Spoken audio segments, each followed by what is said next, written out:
ಕರ್ನಾಟಕ ಮೀಸಲಾತಿ ಸಂರಕ್ಷಣಾ ಒಕ್ಕೂಟ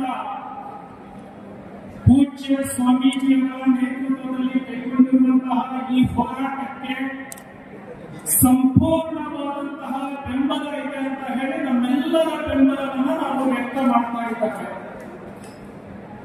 ನಾವೆಲ್ಲರೂ ಕೂಡ ಇಲ್ಲಿಯವರೆಗೆ ಹಲವಾರು ವಿಷಯಗಳ ಬೇಡಿಕೆಯನ್ನು ಇಟ್ಕೊಂಡು ಹೋರಾಟವನ್ನು ಮುಂದುವರಿಸಿದ್ವಿ. ಈಗ ನಾವು ತಾರ್ಕಿಕವಾದಂತಹ ಹಂತಕ್ಕೆ ಬಂದು ನಿಂತಿದ್ದೇವೆ. ಈ ವೇದಿಕೆಯ ಮೂಲಕ ನಮ್ಮ ಹೋರಾಟ ಮತ್ತೆ ನಮ್ಮ ಗುರಿ ಏನು ಅನ್ನುವಂಥದ್ದು ಸ್ಪಷ್ಟ ಆಗಬೇಕು. ಮೊದಲನೇದಾಗಿ ನಾವು ಈ ವೇದಿಕೆಗೆ ವಿನಂತಿಯನ್ನು ಮಾಡಿಕೊಳ್ಳುವಂಥದ್ದು ಏನು ಒಳ ಮೀಸಲಾತಿಯನ್ನ ಕೊಡಬೇಕು ಅಂತ ಹೇಳಿ ಸುಪ್ರೀಂ ಕೋರ್ಟ್ ತೀರ್ಪನ್ನು ನೀಡಿದೆ. ಈ ಒಳ ಮೀಸಲಾತಿಯನ್ನ ಮಾಡೋದಕ್ಕೆ ಮುಂಚೆ ಸುಪ್ರೀಂ ಕೋರ್ಟ್ ನೀಡಿರುವಂತಹ ಮಾರ್ಗಸೂಚಿ ಏನಿದೆ, ಎಂಪೈರಿಕಲ್ ಡಾಟಾವನ್ನ ಕಲೆಕ್ಟ್ ಮಾಡಿ ಆ ನಂತರದಲ್ಲಿನ ಒಳ ಮೀಸಲಾತಿಯನ್ನ ನ್ಯಾಯಯುತವಾಗಿ ತರಬೇಕು ಅನ್ನುವಂಥದ್ದು ಮೊದಲ ಬೇಡಿಕೆ ಇದೆ. ಇದು ಎಲ್ಲರೂ ಒಪ್ಪಿಕೊಳ್ತಾರೆ ಅಂತ ಹೇಳಿ ನಾನು ಭಾವಿಸುತ್ತೇನೆ. ಎರಡನೇದು, 27ನೇ ತಾರೀಕು ಈ ಸರ್ಕಾರ ವಿಶೇಷವಾದಂತಹ ಕ್ಯಾಬಿನೆಟ್ ಅನ್ನು ಕರೆದಿದೆ. ಈ ವೇದಿಕೆಯ ಮೂಲಕ ನಮ್ಮ ಬೇಡಿಕೆ ಏನಾಗಿರಬೇಕು ಅನ್ನುವಂಥದ್ದನ್ನು ಸ್ಪಷ್ಟವಾಗಿ ಹೇಳಿದೆ. ಎಂಪೈರಿಕಲ್ ಡಾಟಾ ಸರಿಯಾಗಿ ಕಲೆಕ್ಟ್ ಆಗಿಲ್ಲ. ಹಾಗಾಗಿ ಏನು ಜನಗಣತಿ ಪ್ರಾರಂಭ ಆಗುತ್ತೆ, ಜನಗಣತಿ ಪ್ರಾರಂಭ ಆದ ಮೇಲೆ ಸಂಪೂರ್ಣವಾದಂತಹ ಎಂಪೈರಿಕಲ್ ಡಾಟಾವನ್ನು ಪಡ್ಕೊಂಡು ಆ ನಂತರದಲ್ಲಿ ಎಲ್ಲ ಸಮುದಾಯಗಳಿಗೆ ನ್ಯಾಯವನ್ನು ಕೊಡುವಂಥದ್ದು ಆಗಬೇಕು ಅನ್ನುವಂಥದ್ದು ನಮ್ಮ ಎರಡನೇ ಬೇಡಿಕೆ.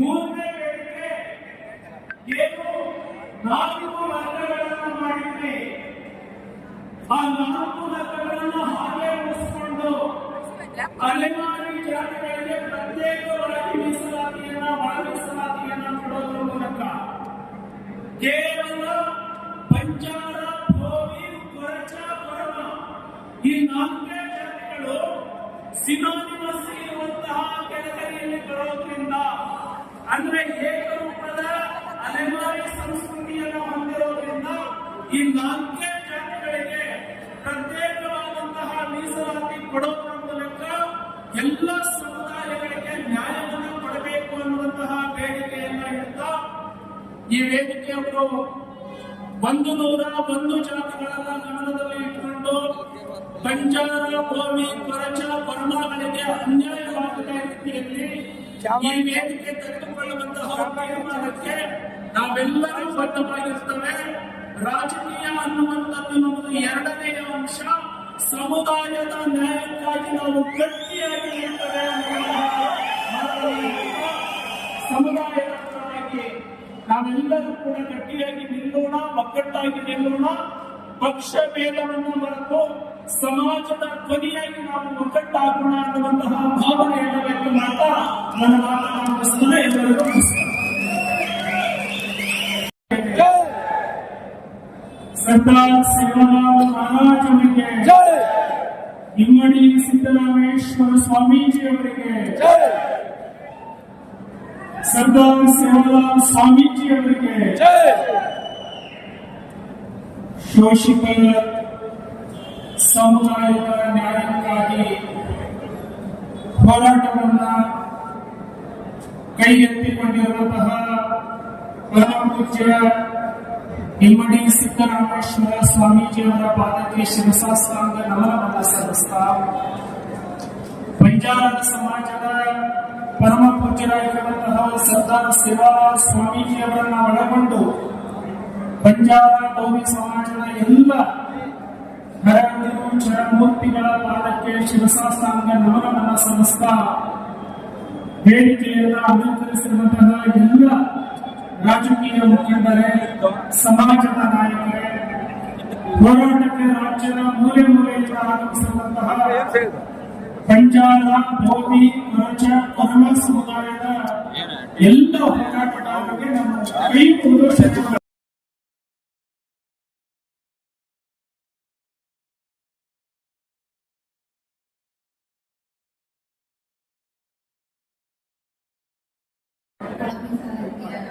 ಹೋರಾಟದಲ್ಲಿ ನಾವು ಎಲ್ಲರೂ ಈ ಒಂದು ಹೋರಾಟ ಸೇರಿಕೊಳ್ಳತಕ್ಕಂತಹ ತುಂಬಾ ಐತಿಹಾಸಿಕವಾದ ಒಂದು ಸಭೆ ಸಂಬಂಧ ಇವತ್ತಿನ ಸಭೆಯಲ್ಲಿ ವಹಿಸಿರ್ತಕ್ಕಂತಹ ನಮ್ಮ ಸರ್ದಾರ್ ಪಾದಗಳಿಗೆ ನಮಸ್ಕರಿಸುತ್ತಾ ಹಾಗೂ ಇವಾಗಿ ಸಿದ್ದರಾಮೇಶ್ವರ ಪಾದಗಳಿಗೆ ನಮಸ್ಕರಿಸುತ್ತಾ ವೇದಿಕೆಯಲ್ಲಿ ಆಸೀನರಾಗಿರ್ತಕ್ಕಂತಹ ಪರಮ ಪೂಜೆಗಳೆಲ್ಲರಿಗೂ ನಮಸ್ಕರಿಸ್ತಾ ನಮ್ಮ ಮಾಜಿ ಶಾಸಕರು ಮಾಜಿ ಶಾಸಕರು ಈ ಸಮಾಜದ ಸತತವಾಗಿ ಹೋರಾಟವನ್ನು ಮಾಡ್ತಾ ಬಂದು ಸಮಾಜಗಳಿಗೆ ನ್ಯಾಯವನ್ನು ಕೊಡಿಸೋ ನಿಟ್ಟಿನಲ್ಲಿ ಗೋವಿ ದಪಾಣಿ ವರ್ಮ ಕರ್ಜು ಸಮಾಜದ ಎಲ್ಲ ಪ್ರಮುಖ ಮುಖಂಡರು ಹಿರಿಯರು ಎಲ್ಲರೂ ಇವತ್ತು ಈ ವೇದಿಕೆಯಲ್ಲಿ ಆಸೀನರಾಗಿದ್ದಾರೆ ಮತ್ತು ಇಲ್ಲಿ ಬಂದಿರತಕ್ಕಂಥ ಗೋವಿ ವರ್ಮ ಕರ್ಜ ಗರ್ವಾಣಿ ಸಮಾಜದ ಎಲ್ಲ ನನ್ನ ಆತ್ಮೀಯ ಅಕ್ಕತಂಗಿಯರೇ ಯುವಕರೇ ಬಂಧುಗಳು ತಮಗೆ ಗೊತ್ತಿರೋ ಹಾಗೆ ಈ ಸಮಾಜದ ಹೋರಾಟ 2013ರಿಂದ ಏನು ಪ್ರಾರಂಭ ಆಯಿತು ಅವತ್ತಿಂದನೂ ಒಂದು ರೀತಿಯ ನೆನೆಗುದಿಗೆ ಬರ್ತಾ ಕೊನೆಗೆ ಈ ಮಟ್ಟಕ್ಕೆ ಇವತ್ತು ನಾವು ಬಂದಿದ್ದೀವಿ. ಬಹುಶಃ ಬಹಳಷ್ಟು ಜನರಿಗೆ ನಾವೆಲ್ಲ ಶಾಸಕರು ಏನು ರೀಸೆಂಟ್ ಆಗಿ ಜನರನ್ನು ಇರೋವರೆಗೂ ನಮ್ಮ ಶಾಸಕರು ಹೋಗಿ ನಮ್ಮ ಹತ್ರ ಹೋಗಿ ಕೇಳ್ಕೊಂಡು ತುಂಬಾ ಅನ್ಯಾಯ ಆಗುತ್ತೆ, ತುಂಬಾ ಹಿಂದೆ ಹೋಗುತ್ತೆ. ಬಹಳಷ್ಟು 7 ಪೀಳಿಗೆಯಲ್ಲಿ ಇವತ್ತು ನಮ್ಮ ಸಮಾಜ ಇವತ್ತು ಈ ಮಟ್ಟಕ್ಕೆ ಬರಕ್ ಸಾಧ್ಯ ಆಗಿದೆ.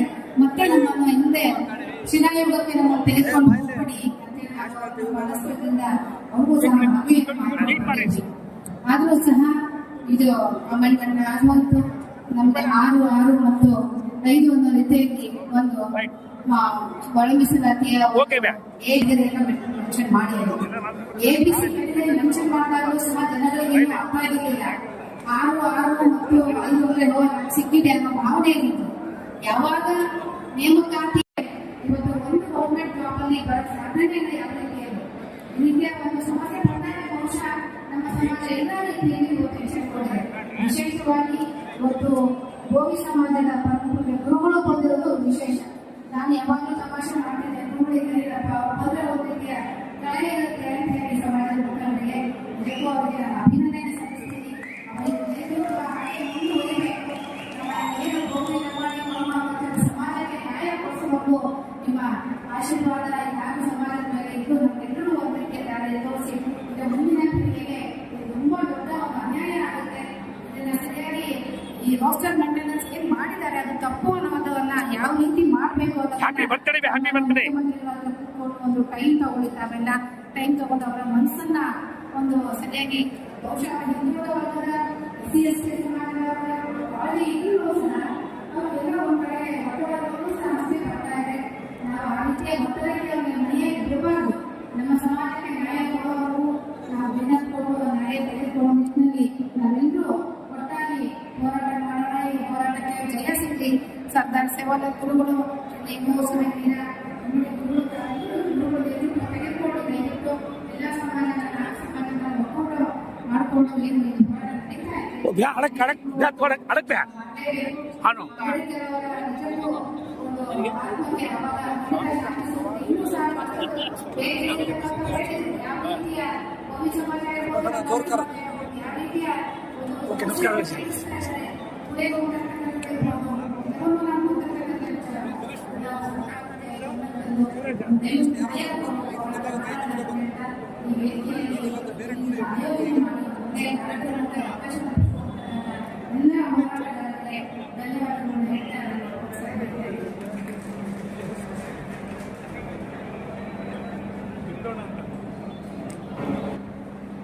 ಈ ಸಮಾವೇಶ ವೇದಿಕೆ ಮೇಲೆ ಆಸೀನರಾದ ಇಮ್ಮಡಿ ಸಿದ್ದರಾಮಯ್ಯ ಶ್ರೀಗಳಿಗೆ, ಸರ್ದಾರ್ ಶ್ರೀಗಳಿಗೆ ಮತ್ತು ಎಲ್ಲ ಶ್ರೀಗಳಿಗೆ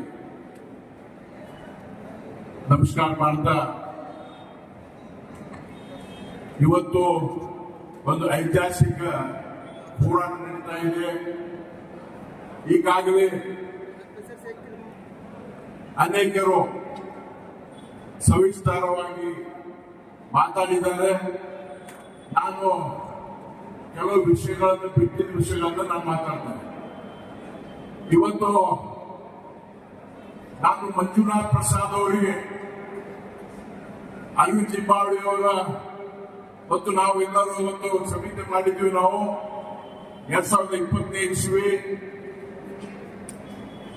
ನಮ್ಮ ಮಂಜುನಾಥ್ ಪ್ರಸಾದ್ ಅವರು ಸದಾಶಿವ ಆಯೋಗ ಅಂತ ಹೇಳಿ ಅದರ ವಿರುದ್ಧ ನಾವು 2006ನೇ ಇಸ್ವಿಯಿಂದ ಹೋರಾಟ ಮಾಡ್ಕೊಂಡು ಬರ್ತಾ ಇದ್ದೀವಿ. ಬೊಮ್ಮಾಯಿ ಸಾಹೇಬ್ ಮುಖ್ಯಮಂತ್ರಿ ಆದ್ಮೇಲೆ ಮಂಜುನಾಥ್ ಪ್ರಸಾದ್ ಅವರು ಅವರ ಸ್ಪೆಷಲ್ ಆಫೀಸರ್ USD ಆಗಿದ್ರು. ಆ ಸಮಯದಲ್ಲಿ ನಮ್ಮ ಮಂಜುನಾಥ್ ಪ್ರಸಾದ್ ಅವರು ನಮ್ಮ 4 ಸಮುದಾಯಗಳು ಬಂಜಾರ, ಭೋವಿ, ಕೊಚ್ಚೋಗಮ ಸಮುದಾಯಗಳ ಇತಿಹಾಸವನ್ನೇ 2,000 ಪುಟದ ಒಂದು ಪುಸ್ತಕ ಬುಕ್ ಮಾಡಿ ಮುಖ್ಯಮಂತ್ರಿಗೆ ಜೈ ಶ್ರೀ ಸೇವಾನಾಥ್ ಸ್ವಾಮೀಜಿಗೆ ಜೈ ವೇದಿಕೆ ಮೇಲೆ ಆಸನ ಎಲ್ಲ ಪೂಜ್ಯರ ಪಾದಗಳಿಗೆ ನಮಸ್ಕರಿಸುತ್ತಾ ವೇದಿಕೆ ಮೇಲೆ ಉಪಸ್ಥಿತರುವ ಮಾಜಿ ಸಂಸದರೇ, ಮಾಜಿ ಶಾಸಕರೇ, ಹಾಲಿ ಶಾಸಕರೇ, ಸಮಾಜದ ಎಲ್ಲ ಗಣ್ಯತೆ, ಗಣ್ಯಮಾನ್ಯರೇ, ಹಿರಿಯರೇ,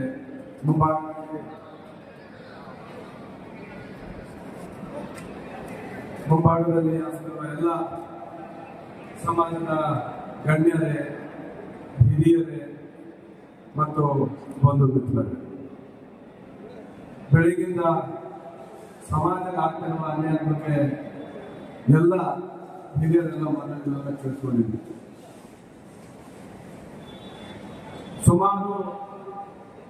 ಸುಮಾರು ವರ್ಷದಿಂದ ಸದಾಶಿವ ಆಯೋಗ ಅಂತ ಹೋರಾಟ ಮಾಡಿದ್ವಿ, ಉಗ್ರ ಹೋರಾಟಗಳೆಲ್ಲ ಮಾಡಿದ್ವಿ. ಬಿಜೆಪಿ ಅಧಿಕಾರದಲ್ಲಿದ್ದಾಗ ಕೊನೆಯಲ್ಲಿ ಸದಾಶಿವ ಆಯೋಗವನ್ನು ರದ್ದುಪಡಿಸಿದ್ರು. ಬಹಳ ಸಂತೋಷ ಪಡ್ತೀವಿ. ತದನಂತರ ಒಳ ಮೀಸಲಾತಿ ಜಾರಿ ತಗೊಂಡ್ಬರ್ಬೇಕಂತೇಳಿ ಈ ಸರ್ಕಾರ ಬಂದಾಗಿಂದ ಇದರ ಬಗ್ಗೆ ಚರ್ಚೆಗಳು, ಬಹಳಷ್ಟು ಸಂಘರ್ಷಗಳು, ಹೋರಾಟಗಳು ನಡೀತಾನೆ ಇದೆ. ಈ ಹಿಂದೆ ಸದಾಶಿವ ಆಯೋಗವಿದ್ದಾಗ ಲಂಬಾಣಿ, ಗೋವಿ, ಕುರುಬ ಅವರಿಗೆ 3% ಮೀಸಲಾತಿ ಕೊಡ್ಬೇಕಂತೇಳಿ ಅವರ ವರದಿಯಲ್ಲಿ ಕೊಟ್ಟಾಗ ನಾವು ಬಹಳಷ್ಟು ಹೋರಾಟವನ್ನು ಮಾಡಿದ್ವಿ. ಯಾವುದೇ ಕಾರಣಕ್ಕೆ ಜಾರಿ ಮಾಡಬಾರ್ದಂತೇಳಿ ಉಗ್ರ ಹೋರಾಟವನ್ನು ಕೂಡ ನಾವೆಲ್ಲ ನಮ್ಮ ಸಮಾಜದ ಪೂಜ್ಯರ ನೇತೃತ್ವದಲ್ಲಿ ನಾವು ಹೋರಾಟಗಳನ್ನು ಹಮ್ಮಿಕೊಂಡ್ವಿ. ಅದಾದ ಮೇಲೆ ನಾವು ಕೂಡ ಲಂಬಾಣಿ, ಗೋವಿ ಸಮಾಜದ ಎಲ್ಲ ಶಾಸಕರು ಮಾನ್ಯ ಮುಖ್ಯಮಂತ್ರಿಯವರ ಕ್ಯಾಬಿನೆಟ್ ಹೋಗಿ ಪ್ರತ್ಯೇಕ ಹೋಗಿ ನಾವೆಲ್ಲ ಕೇಳಿಕೊಂಡ್ವಿ. ಯಾವುದೇ ಕಾರಣಕ್ಕೆ ಸಮಾಜದ ಅನ್ಯಾಯ ಮಾಡಬೇಕು ಸರ್, ತಮ್ಮೆಲ್ಲ ಅಪಾರ ನಂಬಿಕೆ ಬಿಟ್ಟಿದ್ದಾರೆ ಅಂತೇಳಿ ಹೇಳಿದಾಗ ಅನ್ಯಾಯ ಆಗಕ್ಕ ಬಿಡಲ್ಲ ಅಂತೇಳಿ ಅವ್ರು ಮಾತು ಕೊಟ್ಟಾಗ ಬಹಳ ಸಂತೋಷ ಆಯಿತು. ಆದ್ರೆ ಒಳ ಮೀಸಲಾತಿ ಹೊರಗೆ ಬಂದಾಗ ತುಂಬಾನೇ ದುಃಖ ಆಯಿತು. ನಾಗಮೋಹನ್ ದಾಸರ ವರದಿ ಪ್ರಕಾರ ನಾವು ಜಾರಿಗೆ ತಂದು ಬಂದಾಗ ನಾಗಮೋಹನ್ ದಾಸರು ಕೂಡ ನಾವು ನಾಗಮೋಹನ್ ದಾಸರು ಕೂಡ ನಾವು ಕಂಡಾಗ ಅವರ ವರದಿ ತಗೊಂಡು ನಾವು ನೋಡಿದಾಗ ಅವರನ್ನು ಬಹಳಷ್ಟು ಆಶ್ಚರ್ಯ ಆಗುತ್ತೆ. ವರದಿಯಲ್ಲಿ ಲಂಬಾಣಿ, ಗೋವಿ, ಕೊರಬ ಪಕ್ಷ 28.5 ಲಕ್ಷ ಜನ ಇದ್ದಾರೆ ಅಂತ ಹೇಳಿ ತೋರಿಸಿದ್ರು. ಅಲಮಾರಿ ಮತ್ತು ಇತರೆ ಬುಡಕಟ್ಟವರಿಗೆ 5 ಲಕ್ಷ ಜನ ಇದ್ದಾರೆ ಅಂತ ಹೇಳಿ ತೋರಿಸಿದ್ರು. ತಮ್ಮ ಇಬ್ಬರಿಗೆ ಸೇರಿಸಿ 5% ಕೊಟ್ಟಿದ್ದೀವಿ ಅಂತ ಹೇಳಿ ಹೇಳಿದ್ರು. 28 ಮತ್ತು 5 ಸರಿಸುಮಾರು 34 ಲಕ್ಷ ಜನರಿಗೆ 5% ಕೊಟ್ಟಿದ್ದೀವಿ ಅಂತಂದ್ರು. ಎಡಗೈ ಸಮಾಜದವರು 36 ಲಕ್ಷ ಇದ್ದಾರೆ, ಅವರಿಗೆ 6 ಕೊಟ್ಟಿದ್ದೀವಿ. ಬಲಗೈ ಸಮಾಜ 30 ಲಕ್ಷ ಇದ್ದಾರೆ, ಅವರಿಗೆ 6 ಕೊಟ್ಟಿದ್ದೀವಿ ಅಂತ. ಅವರ ವರದಿಯಲ್ಲಿ ಎಲ್ಲ ನಾವು ಬಿಡಿ ಬಿಡಿಯಾಗಿ ಓದ್ ನೋಡಿದ್ವಿ. ಲಂಬಾಣಿ, ಗೋವಿ, ಕುರುಬ ಪಕ್ಷರ ಎಜುಕೇಶನ್ ಅಲ್ಲಿ, ನೌಕರಿಯಲ್ಲಿ, ಭೂಮಿ ಇರೋರು, ಮನೆ ಇರೋರು ಯಾವ್ದನ್ನು ನಾವು ಮುಂದೆ ಇದ್ದೀವಿ ಅಂತ ನೋಡಿದಾಗ ಎಲ್ಲಿನೂ ಕೂಡ ನಾವು ಮುಂದೆ ಇರಲಿಲ್ಲ. 2 ಅಥವಾ 3ನೇ ಸ್ಥಾನದಲ್ಲಿ ಇದ್ವಿ. 2 ಅಥವಾ 3ನೇ ಸ್ಥಾನದಲ್ಲಿ ನಾವು ಇದ್ರೂ ಕೂಡ ಒಂದು ಸಮಾಜ 30 ಲಕ್ಷ ಜನರಿಗೆ 6 ಕೊಡ್ತೀವಿ, 34 ಲಕ್ಷ ಜನತೆಗೆ 5 ಕೊಡ್ತೀರಿ, ಇದು ದೊಡ್ಡ ಅನ್ಯಾಯ ಅಂತ ಅವಾಗ ನಾವು ಸೆಷನ್ ಅಲ್ಲಿ ಕೂಡ ಮಾತಾಡಿದ್ವಿ. ಈ ಅನ್ಯಾಯನ ಸರಿ ಮಾಡಿ ಅಂತ ಹೇಳಿ ನಾವು ಸರ್ಕಾರ ಕೇಳ್ಬೋದು. ಇವತ್ತು ರೋಷದಲ್ಲಿ ಕೂಡ ಎ ಗ್ರೂಪ್ ಅವರಿಗೆಲ್ಲ ನೌಕರಿ ಸಿಗ್ತಾ ಇದೆ, ಬಿ ಮತ್ತು ಸಿ ಸಿಗ್ತಾ ಇಲ್ಲ ಅಂತ ಹೇಳಿ ಕೂಡ ನಾವು ಇವತ್ತು ಹೋರಾಟವನ್ನು ಹಮ್ಮಿಕೊಂಡಿದ್ದೀವಿ. ನಾನು ಕೇಳ್ಕೊಳ್ಳೋದಷ್ಟೇ, ಇವತ್ತು ಕಾಂಗ್ರೆಸ್ ಬಿಜೆಪಿ ಅಂತ ಬಿಟ್ಟು ಲಂಬಾಣಿ ಭೂಮಿ ಕುರುಮ ಕುರ್ಚಾಗಳ ಎಲ್ಲ ಸಮಾಜದವರು ಸೇರ್ಕೊಂಡು ಇವತ್ತು ಈ ಸಮಾಜಕ್ಕೆ ನ್ಯಾಯಕ್ಕೋಸ್ಕರ ನಾವು ಇವತ್ತು ಹೋರಾಟವನ್ನು ಮಾಡ್ತಾ ಇದ್ದೀವಿ. ಕೇಳ್ಕೊಳ್ಳೋದಷ್ಟೇ, ನಾಳೆ 27ಕ್ಕೆ ಕ್ಯಾಬಿನೆಟ್ ಮೀಟಿಂಗ್ ಇದೆ ಅಂತೆ. ದಯಮಾಡಿ ಈ 4 ಸಮಾಜವನ್ನು ಅನ್ಯಾಯ ಮಾಡಬೇಡಿ. ಏನಾದ್ರು ಅನ್ಯಾಯ ಮಾಡಿದರೆ ಈ ಸಮಾಜ ಈ ಭೂಮಿ ಮೇಲೆ ಎಲ್ಲಿವರೆಗೆ ಉಸಿರು ಇರುತ್ತೋ ಅಲ್ಲಿವರೆಗೆ ಸರ್ಕಾರದ ಕ್ಷಮಿಸಲ್ಲ ಅಂತ ಹೇಳಿದ್ರೆ ವೇದಿಕೆ ಮೇಲೆ ಹೇಳ್ತಾರೆ. ಹಾಗಾಗಿ ಇವತ್ತು ನಾವೆಲ್ಲರೂ ಇವತ್ತು ಪಕ್ಷಪಾತವನ್ನು ಬಿಟ್ಟು ಎಲ್ಲರೂ ಒಗ್ಗಟ್ಟಾಗಿ ಈ ಸಮಾಜಕ್ಕೆ ನ್ಯಾಯ ಸಿಗುವವರೆಗೆ ನಾವೆಲ್ಲ ಹೋರಾಟ ಮಾಡೋಣ ಅಂತ ಹೇಳ್ತಾ, ವೇದಿಕೆ ಮೇಲೆ ಬಹಳಷ್ಟು ಗಣ್ಯರೆಲ್ಲ ಕೂತಿದ್ದಾರೆ, ಅವ್ರನ್ನ ಮಾತಾಡಲಿ. ಹಾಗಾಗಿ ನಾನು ಮಾತನ್ನು ಮುಗಿಸ್ತಾ ಇದ್ದೇನೆ. ಎಲ್ಲ ಗಣ್ಯಾತಿ ಗಣ್ಯಮನ್ನೆಲ್ಲ ಒಗ್ಗಟ್ಟಾಗಿ ನ್ಯಾಯ ಸಿಗುವವರೆಗೆ, ಈ ಸಮಾಜಕ್ಕೆ ನ್ಯಾಯ ಸಿಗುವವರೆಗೆ ಹೋರಾಟ ಮಾಡಬೇಕಂತ ಕೇಳಿ ನಾನು ಮಾತನ್ನು ಮುಗಿಸ್ತಾ ಇದ್ದೇನೆ.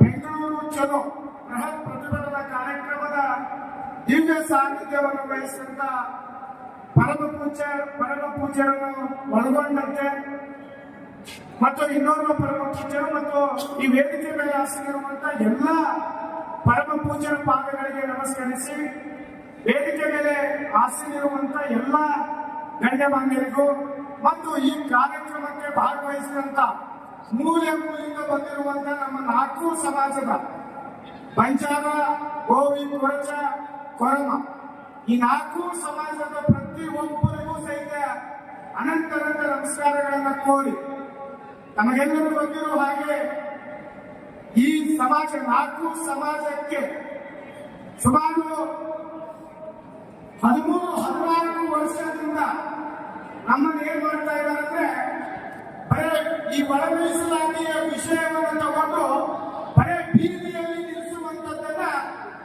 ಬಂದಿರುವಂತಹ ಸರ್ಕಾರಗಳು ಮಾಡ್ಕೊಂಡು ಬಂದಿರುವಂತದ್ದನ್ನ ನಾವೆಲ್ಲರೂ ಸಹಿತ ನೋಡ್ತಾ ಇದ್ದೀವಿ.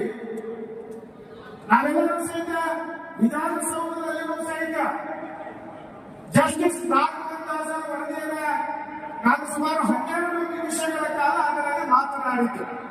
ಆ ವರದಿಯಲ್ಲಿ ಬಹುಶಃ ನೀವೆಲ್ಲರೂ ಸಹಿತ ಆ ವರದಿಯನ್ನ ನೋಡಿದ್ದೀವಿ. ಅದರಲ್ಲಿ ನಾವು ಸ್ವಲ್ಪ ಮೇಲಕ್ಕಿರುವಂತದ್ದು 6 ವಿಷಯಗಳನ್ನ ಬಿಟ್ಟರೆ ಇನ್ನು ಉಳಿದಿರುವಂತಹ 26 ಅಂಶದಲ್ಲಿ ನಾವು ಎಲ್ಲಿದ್ದೀವಪ್ಪ ಅಂದ್ರೆ ತಳಮಟ್ಟದಲ್ಲಿ ಇದ್ದೀವಿ. ಆ ತಳಮಟ್ಟದಲ್ಲಿರುವಂತದ್ದನ್ನ ಮತ್ತೆ ತಳಮಟ್ಟಕ್ಕೆ ಕಳಿಸಿರುವಂತದ್ದನ್ನ ನಾವೆಲ್ಲರೂ ಸಹಿತ ನೋಡಿರುವಂತದ್ದು. ತದನಂತರ ನಾವೆಲ್ಲರೂ ಅನ್ಕೊಂಡಿದ್ವಿ, ಇಲ್ಲ ಒಳ ಮೀಸಲಾತಿ ಮಾತ್ರ ಮಾಡ್ತಾ ಇದ್ದಾರೆ ಅಂತ ಹೇಳಿ. ಆದ್ರೆ ನಮ್ಮ ಸಮಾಜಕ್ಕೆ ಏನ್ ಮಾಡಿದ್ರು ಅಂದ್ರೆ, ನಮಗೂ ಮತ್ತು ಅಲೆಮಾರಿ ಸಮಾಜಗಳನ್ನ ಸೇರಿಸಿ ಒಳ ಮೀಸಲಾತಿಯಲ್ಲಿ ಮತ್ತೊಂದು ಒಳ ಮೀಸಲಾತಿಯನ್ನು ಮಾಡಿ ಮತ್ತೊಂದು ಬಾರಿ ಬೀದಿಗೆ ನಿಲ್ಲಿಸುವಂತ ಕೆಲಸವನ್ನ ಸರ್ಕಾರ ಮಾಡಿರುವಂತದ್ದು ಖಂಡನೀಯ. ಹಿಂದೆ ಸರ್ಕಾರ ಇರುವಂತ ಸಮಯದಲ್ಲಿ ಈಗಾಗಲೇ ಹೇಳಿದ್ರು, ಅರವಿಂದ್ ಲಿಂಬಾವಳಿ ಸಾಹೇಬ್ ಹೇಳಿದ್ರು, ಯಾವ ಸರ್ಕಾರಗಳು ಒಳ ಮೀಸಲಾತಿ ವಿಷಯದಲ್ಲಿ ಕೈ ಹಾಕಿದಾರೋ ಅವರೆಲ್ಲರೂ ಸಹಿತ ಮುಕ್ಕರಿಸಿ ಬಿದ್ದಿರುವಂತದ್ದನ್ನ ನಾವೆಲ್ಲರೂ ಸಹಿತ ನೋಡಿದ್ದೀವಿ. ಹಿಂದೆ ಸೋತಿರುವಂತ ಅತ್ಯಂತ ಪ್ರಭಾವಿ ಸಚಿವರು ಬಾರಿಗಳಲ್ಲಿ ನಾವೆಲ್ಲ ಕೇಳಿದ್ದೀವಿ. ಒಳ ಮೀಸಲಾತಿ ಜಾರಿಗೆ ಮಾಡಿದರೆ ನಾವು ಸೋತಿದ್ದೀವಿ ಅನ್ನೋದನ್ನ ಕಂಠಘೋಷವಾಗಿ ಬೇರೆ ಸಮಾಜದ ಶಾಸಕರು ಹೇಳಿದ್ದನ್ನ ನಾವು ನೋಡಿದ್ದೀವಿ. ಇನ್ನ ಮುಂದೆ ಬರುವಂತ ದಿನದಲ್ಲಿ ನೀವು ಇದನ್ನು ಮಾಡಿದ್ರೆ ಏನಾಗುತ್ತೆ ಅನ್ನೋದನ್ನ ಊಹೆ ಮಾಡ್ಕೋಬೇಕಾಗುತ್ತೆ.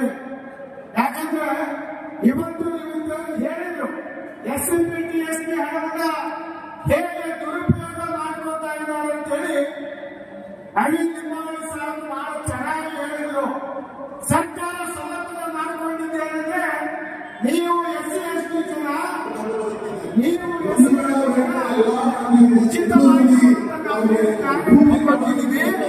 ಅದರಲ್ಲಿ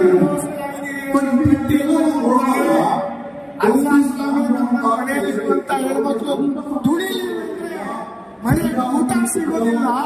ನಾವು ಯಾವ ಬಸ್ಸಿಗೆ ಹೋಗಿ ಮಜಾ ಮಾಡ್ತೇವಲ್ಲ ನಮ್ಮ ಮನೆಯಲ್ಲಿ ಸಾಧ್ಯ ಆಗುತ್ತಾ? ನಾವು ಕೊಟ್ಟಿರುವಂತ ಉತ್ತರ ಹಾಗೆ ನಾವು ಸೇರಿದ್ದೀವಿ. ಬಹಳಷ್ಟು ಇಂಥ ಕಾರ್ಯಕ್ರಮಗಳನ್ನು ಮಾಡ್ತಿದ್ದೀವಿ. ಆದರೆ ಇವತ್ತು ಸರ್ಕಾರಕ್ಕೆ ಬಿಸಿ ಮುಟ್ಟಿರುವಂತಹ ಕಾರ್ಯಕ್ರಮವನ್ನು ನಾವು ಮಾಡ್ತಾ ಇದ್ದೀವಿ. ಈ ಒಂದು ಸಮಾವೇಶ ನಾಳೆ 27ನೇ ತಾರೀಕು ಏನು 4 ವಿಷಯಗಳನ್ನು ಪ್ರಸ್ತಾವನೆ ಮಾಡಿದ್ದೀವಿ. ಆ 4 ವಿಷಯಗಳು ಇಲ್ಲಿ ಮಂಡನೆಯಾಗಿದ್ದವು. ಆ 4 ವಿಷಯಗಳನ್ನು ನಮ್ಮ ಪರವಾಗಿ ಬರಬೇಕು. ಇಲ್ಲಪ್ಪ ಅಂದ್ರೆ 27 ನಂತರ ಪ್ರತಿ ಜಿಲ್ಲೆಗೂ ಇಡೀ ಜಿಲ್ಲೆಯ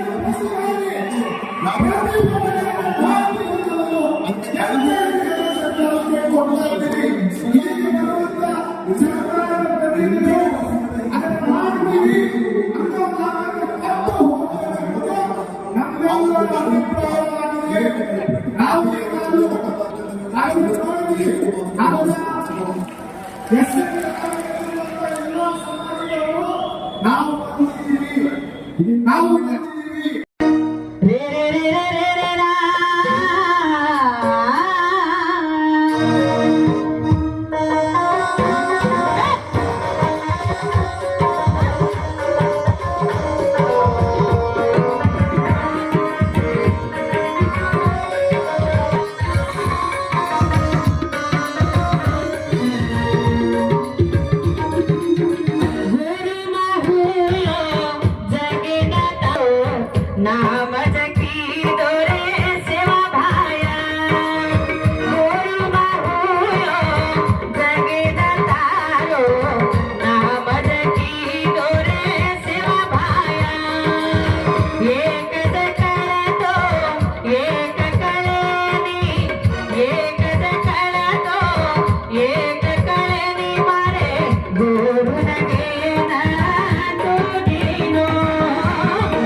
ರೇ